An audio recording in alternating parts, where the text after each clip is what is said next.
Hello दोस्तों, आपके अपने यूट्यूब चैनल मल्टीपल परीक्षा में बहुत बहुत स्वागत है। तो जैसा कि आप सभी को पता है कि डेली रोज़ सुबह 8 बजे फुल हिंदी का प्रैक्टिस सेट कराते हैं हम। तो उसी कड़ी में आज फिर 50 क्वेश्चनों का बहुत ही शानदार प्रैक्टिस सेट है। तो सभी लोग अगर वीडियो अच्छा लगे तो इसको ज़्यादा से ज़्यादा शेयर करें और लाइक करें, और प्लीज़ कमेंट ज़रूर करें वीडियो कैसा लगा, अगर हेल्पफुल लगे तो देखते हैं हम लोग। देखते हैं आज का पहला क्वेश्चन। क्वेश्चन नंबर 1, पुरुषवाचक सर्वनाम के कितने भेद होते हैं?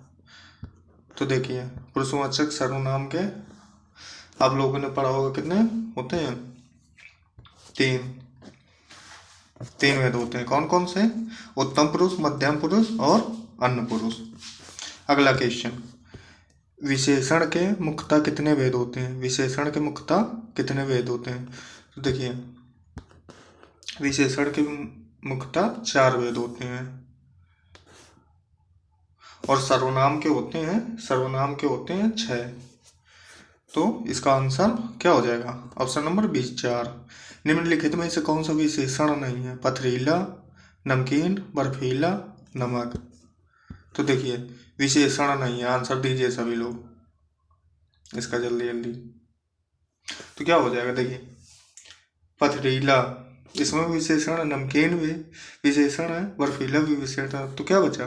नमक। ऑप्शन नंबर डी, इसमें विशेषण नहीं है। किसी कार्य को करने या होने का बोध कराने वाले शब्द को क्या कहते हैं? तो काल, संज्ञा या क्रिया या विशेषण। आंसर दीजिए सभी लोग जल्दी जल्दी। तो किसी कार्य को करने या होने का बोध कराने वाले शब्द को कहते हैं क्रिया। Option number C. अगला क्वेश्चन, शिक्षक ने पाठ पढ़ाया, इस वाक्य में किस कारक का प्रयोग है? शिक्षक ने पाठ पढ़ाया, तो करण कारक, कर्ता कारक, कर्म कारक या अपादान कारक। तो इसका क्या हो जाएगा? कर्ता ने, तो ऑप्शन नंबर बी। अगला क्वेश्चन नंबर 6, निम्नलिखित में से क्या काल कहलाता है? ऑप्शन नंबर 1, क्रिया गठित होने का समय, या बी, क्रिया का सामान्य रूप, सी, क्रिया का मूल रूप, या डी, क्रिया का पूर्ण रूप। आंसर दीजिए सभी लोग। तो क्या निम्नलिखित में से काल कहलाता है? देखिए, निम्नलिखित में से काल कहलाता है क्रिया के घटित होने का समय। ऑप्शन नंबर ए हो जाएगा इसका। कर्मवाच्य में प्रधान होता है, कर्मवाच्य में क्या प्रधान होता है? कर्मवाच्य में कर्म प्रधान होता है। अगला क्वेश्चन, जिन शब्दों में लिंग, वचन, कारक आदि के कारण कोई परिवर्तन नहीं होता वे कहलाते हैं? क्या कहलाते हैं? क्रिया, वचन, अव्यय या वाच्य। तो क्या कहलाते हैं वो? जिन शब्दों में लिंग, वचन, कारक आदि के कारण कोई परिवर्तन नहीं होता वो कहलाते हैं अव्यय। अव्यय कितने प्रकार के होते हैं? अव्यय होते हैं 4। इस विराम चिन्ह का नाम क्या है? तो क्या नाम है इस विराम चिन्ह का? विराम चिन्ह का नाम है प्रश्नवाचक। देखिए, पूर्ण विराम ऐसा होता है, अल्प विराम ऐसा होता है, और योजक चिन्ह ये कंजक्शन इसको इंग्लिश में बोलते हैं, जोड़ना होता है इसका अर्थ। नदी शब्द का बहुवचन बताइए। तो नदी का क्या हो जाएगा? नदियां। Option number C. अगला क्वेश्चन, 11, चूहा शब्द स्त्रीलिंग रूप है, तो चूहे, चूही, चुहिया या चूहों। तो इसका हो जाएगा ऑप्शन नंबर बी, चुहिया। क्वेश्चन नंबर 12, भारत में अंग्रेजी भी सरकारी कामकाज की भाषा है, रेखांकित अंश के लिए एक शब्द बताइए। सरकारी कामकाज की भाषा है, तो कैसी भाषा है? हिंदी, राजभाषा। Option number A. अगला क्वेश्चन नंबर 13, चपल शब्द का उचित विलोम चुनिए। तो चपल का महान, गंभीर या स्थावर या अचल। आंसर दीजिए भाई सभी लोग जल्दी जल्दी। ऑप्शन नंबर क्या हो जाएगा इसका? ऑप्शन नंबर सी, स्थावर। और जिस क्वेश्चन में आप लोगों को डाउट लगा करे तो आप कमेंट कर सकते हैं, हम उसका नेक्स्ट वीडियो में और समझाने का प्रयास करेंगे। अगला क्वेश्चन 14। नौकरी के लिए लिखे जाने वाले शब्द को क्या कहते हैं? तो प्रार्थना पत्र, आवेदन पत्र, निमंत्रण पत्र, सूचना पत्र। आंसर दीजिए सभी लोग। तो नौकरी के लिए क्या करेंगे आप लोग? आवेदन पत्र होता है। अगला क्वेश्चन। जब मित्र ने उसका सारा धन हजम कर लिया तो उसकी खुली आंखें खुली। रेखांकित मुहावरे का क्या अर्थ है? डर जाना, होश में आना, जाग जाना। तो क्या हो जाएगा? तब उसकी आंखें खुली, तब मतलब उसको क्या होश आया। Option number B. अगला क्वेश्चन। एक पंथ दो काज, लोकोक्ति का अर्थ है एक काज होना, लाभ ही लाभ होना, एक काम से चार लाभ होना, एक काम से दो लाभ होना। तो क्या हो जाएगा इसका? ऑप्शन नंबर डी, एक काम से दो लाभ हो जाना। अगला क्वेश्चन 17 विलोम शब्द है। 17 से 21 तक विलोम शब्द है। 20 का हो जाएगा विलोम शब्द अमृत। अगला क्वेश्चन। आमोद प्रमोद। तो आमोद प्रमोद का क्या होता है? हर्षोल्लास, मेल मिलाप, राग विराग, वेदना दुख। तो इसका क्या हो जाएगा? आमोद प्रमोद का होता है हर्षोल्लास। अगला क्वेश्चन। अपेक्षा का उपेक्षा। Option number C.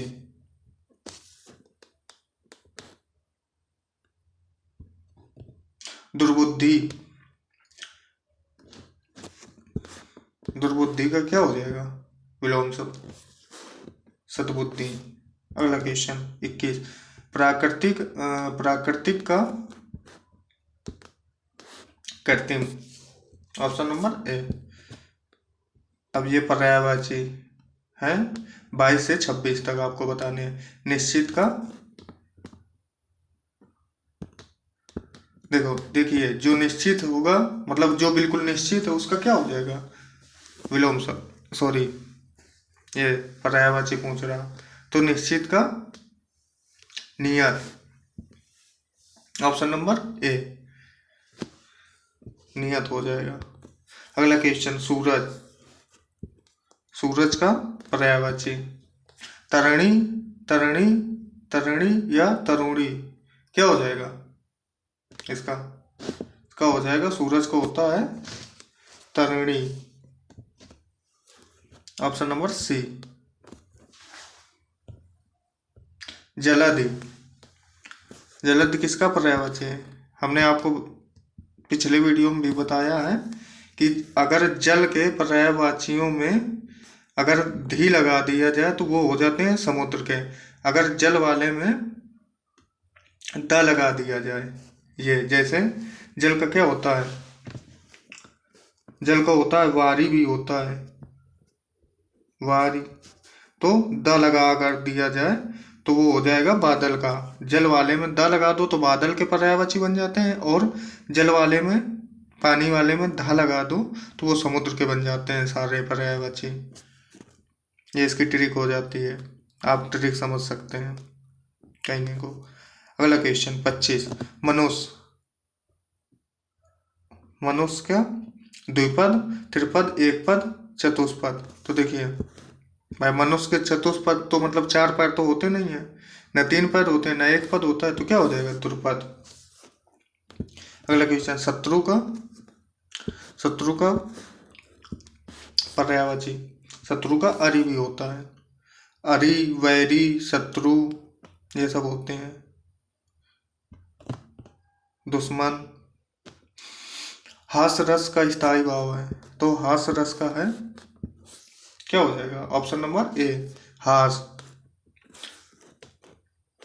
ये रति होता है श्रृंगार रस का, इसका अर्थ होता है प्रेम, प्रेम। विभत्स होता है अद्भुत रस का। निम्नलिखित में से कौन सा शब्द अलंकार नहीं है? तो देखिए अलंकार, अलंकार का अर्थ क्या होता है?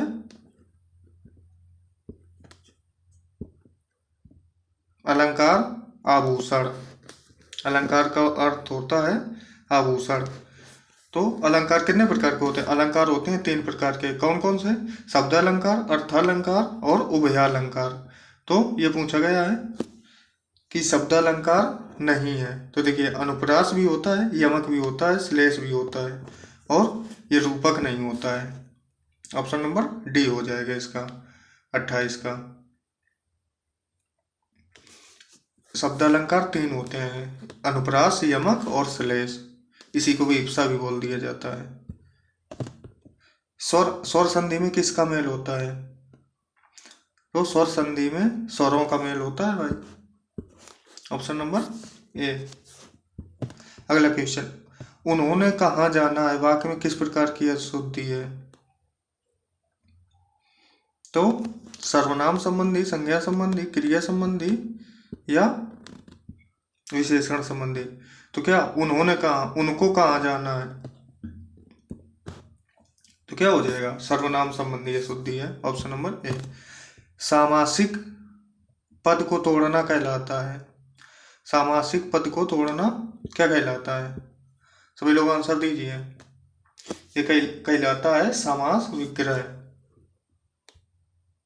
अगला क्वेश्चन 32, निम्नलिखित में से कौन सा शब्द नवीन शब्द का विरुद्धार्थी है, मतलब नवीन का विलोम शब्द? तो नवीन माने नया होता है, तो नवीन का क्या हो जाएगा? नवीन का तो वो हो जाएगा प्राचीन। Option number C. अगला क्वेश्चन, निगुण में उपसर्ग प्रयुक्त हुआ है। तो देखिए, परि होगा नहीं, अनु होगा नहीं, और निर होगा नहीं, निर्गुण, निर्गुण का होता है निर, तो निगुण। ये हो जाएगा ऑप्शन नंबर। निम्नलिखित में से कौन सा शब्द तत्सम नहीं है? स्कंद, कपोत, ईर्ष्या या हल्दी। तत्सम नहीं है। तो देखिए, हल्दी क्या होता है तत्सम? हरिद्रा, तो यही ये तद्भव है। बाकी स्कंद तत्सम होता है, कपोत कबूतर का होता है, कपोत, तो ये तत्सम है कपोत, इसका तद्भव होता है कबूतर। ईर्षा भी तत्सम है, तो हल्दी, इसका होता है तत्सम हरिद्रा, ये तद्भव है। अगला क्वेश्चन 35, निम्नलिखित में से तद्भव शब्द है, निम्नलिखित में से तद्भव है। तो देखिए, तद्भव जिसमें ये चंद की बिंदी लगी होती हैं वो हमेशा कैसे होते हैं? वो तद्भव होते हैं। तो क्या हो जाएगा? Option number C. ये टिडी का आप लोग ध्यान रखिएगा, मोस्टली 99% होता है जिनमें अगर चंद की बिंदी लगी है तो वहां तद्भव ही होगा। अगला क्वेश्चन 36, गिरा हुआ के लिए, गिरा हुआ के लिए एक शब्द है, पतित, लुंठित, धाराशाही, पालकी। तो क्या हो जाएगा? गिरा हुआ के लिए पतित होता है, ऑप्शन नंबर ए।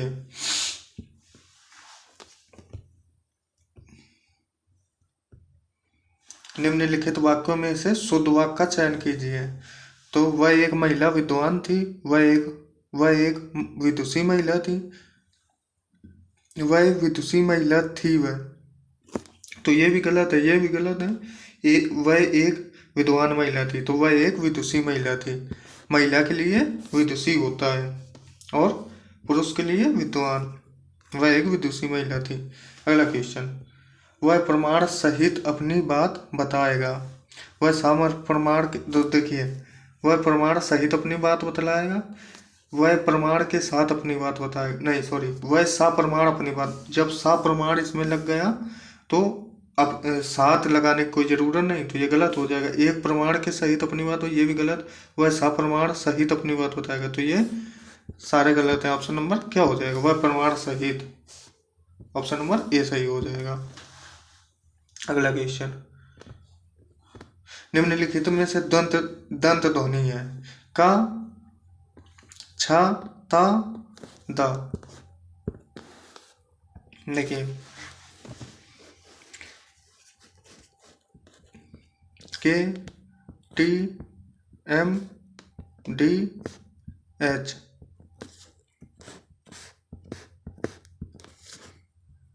ये का, ये च वाली, ये टा, ये ता और ये पा वाली। तो देखिए का वाली लाइन कंठ में आती है, च वाली आती है तालव्य में, और ये टा वाली आती है मूर्धन्य में, और ता वाली आती है दंत में, पा वाली आती है ओष्ठ में। यच मतलब होस्ट, तो ओष्ठ में। तो ये याद कर लेना आप लोग, KTMDH। तो दंत ध्वनि है, तो दंत किस में आ जाएगा, ये ता वाली में। तो ता कहाँ है, ऑप्शन नंबर सी हो जाएगा। अगला क्वेश्चन नंबर 40, निम्नलिखित में से महाप्राण वाण है। तो देखिए अल्पप्राण कौन कौन से होते हैं, 1 3 5 ये होते हैं हमारे अल्पप्राण, और 2 और 4 ये होते हैं महाप्राण। तो महाप्राण पूछा गया है, तो देखिए ये होगा नहीं, ये भी नहीं होगा, ये 2 और 4, तो था या वाह, बताइए आप लोग भाई, ए या सी, आंसर दीजिए। तो क्या हो जाएगा, ऑप्शन नंबर ए था। गद्यांश हम लोग पढ़ लेते हैं, फिर इसके गांधी जी से रिलेटेड है, पढ़ते हैं फिर इसके उत्तर देते हैं। एक दिन हम सब मित्र संध्या के समय पार्क में खेल रहे थे कि वहाँ एक महात्मा जी आए। हम सब ने सिर झुकाकर और हाथ जोड़कर महात्मा जी को प्रणाम किया। उन्होंने हमारा परिचय पूछा और आशीर्वाद दिया। हम सब उनके निकट ही बैठ गए और बातचीत करने लगे। सुरेश ने कहा, महात्मा जी हमें अच्छी बातों का उपदेश दीजिए। सुरेश ने कहा, महात्मा जी हमें अच्छी बातों का उपदेश दीजिए। सफलता की प्राप्ति के लिए हम विद्यार्थियों को क्या करना चाहिए। महात्मा जी बोले, बालकों आप लोगों को अच्छे अंक पाने में सफल होने के लिए परिश्रम करना चाहिए, क्योंकि परिश्रम ही सफलता की कुंजी है। मैंने बात आगे बढ़ाई और पूछा, महात्मा जी किसी भी काम को पूरा करने के लिए सबसे अधिक महत्वपूर्ण क्या है। महात्मा जी बोले, सब गुणों को भली भांति काम मिलाकर किसी कार्य को पूरा करने के लिए बुद्धि की आवश्यकता होती है। उसके बिना हमारा ज्ञान, शक्ति इत्यादि व्यर्थ हो जाते हैं। तो देखिए महात्मा जी ने सफलता प्राप्ति का सर्वोत्तम साधन क्या बताया, परिश्रम, भक्ति, प्रश्न पूछना, दिन रात पढ़ना। तो क्या हो जाएगा इसका आंसर, महात्मा जी ने परिश्रम बताया, कठिन परिश्रम, हार्ड वर्क। महात्मा जी के अनुसार किसी कार्य को भली भांति करने के लिए किस चीज की आवश्यकता होती है, बुद्धि की आवश्यकता होती है भाई। बालक पार्क में क्या करने आए थे, घूमने फिरने के लिए, छुट्टी मांगने के लिए, महात्मा जी से मिलने के लिए, मिलजुल कर खेलने के लिए। तो बच्चे आए थे खेलने के लिए पार्क में। अगला क्वेश्चन, बालकों ने महात्मा जी को अपना परिचय दिया, सबसे उपयुक्त परिचय क्या होगा। सबने अपने अपने माता पिता का नाम बताया होगा, अपने अपने विद्यालय का नाम बताया, क्या कहा होगा कि हम सब आपस में मित्र हैं, कहा होगा कि हमेशा अच्छी बातें सीखना चाहते हैं। तो सबने अपने अपने माता पिता का नाम बताया होगा, क्या हो जाएगा, ऑप्शन नंबर ए, सबने अपने माता पिता का नाम बताया होगा। अगला क्वेश्चन, बालकों ने महात्मा जी को उपदेश देने को क्यों कहा। वे उपदेश देने के शौकीन थे, वे जानते थे कि महात्मा लोग अच्छी बातें बताते हैं। वे महात्मा जी के प्रति अपना आदर प्रकट, वे जानते थे कि वे स्वयं अज्ञानी है। वे जानते थे कि महात्मा लोग अच्छी बातें बताते हैं, ऑप्शन नंबर बी। अगला क्वेश्चन, निम्नलिखित में से कौन सी रचना मैथिली शरण गुप्त कृत नहीं है। तो देखिए साकेत इन्हीं की है, यशोधरा भी इन्हीं की है, जयद्रथ वध इन्हीं की है। तो क्या हो जाएगा, ऑप्शन नंबर सी, नील देवी नहीं है इनकी। अगला क्वेश्चन, पुरस्कृत पुस्तक हवा में हस्ताक्षर किस साहित्यकार की रचना है। तो डॉक्टर कैलाश वाजपेयी, डॉक्टर रघुवंश, या मृदुला गर्ग, या निर्मला वर्मा, बताइए सभी लोग। तो ये है किसकी? डॉक्टर कैलाश वाजपेयी जी की। अगला क्वेश्चन, निम्नलिखित में से कौन जीवनी है? तो अतीत के चलचित्र चिंतामणि, आवारा मसीहा, या नीड़ का निर्माण फिर।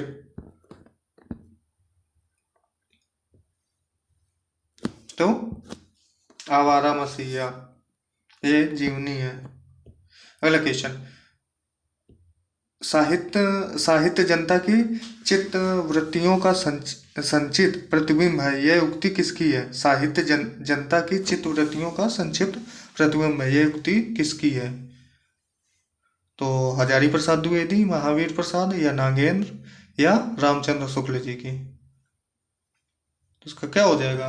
आंसर दीजिए सभी लोग। क्या हो जाएगा? Option number D, Ramchandra Shukla Dwivedi. अगला क्वेश्चन, अंतिम क्वेश्चन आज का, द्विवेदी युगेन रचना जय भारत के रचनाकार हैं?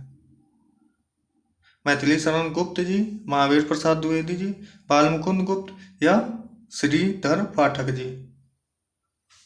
तो द्विवेदी युगेन रचना जय भारत के रचनाकार हैं मैथिली शरण गुप्त। तो इसी के साथ आज का हमारा प्रैक्टिस सेट समाप्त होता है। अगर ये क्लास वो आपको इम्पोर्टेंट लगी हो तो इसको ज़्यादा से ज़्यादा शेयर करें और लाइक करें, कमेंट करें, और किसी भी प्रकार का कोई डाउट हो किसी भी क्वेश्चन पे तो कमेंट में आप टाइप कर सकते हैं, या तो हम इसका अगले की वीडियो में उसका सलूशन बताने के पूरा प्रयास करेंगे।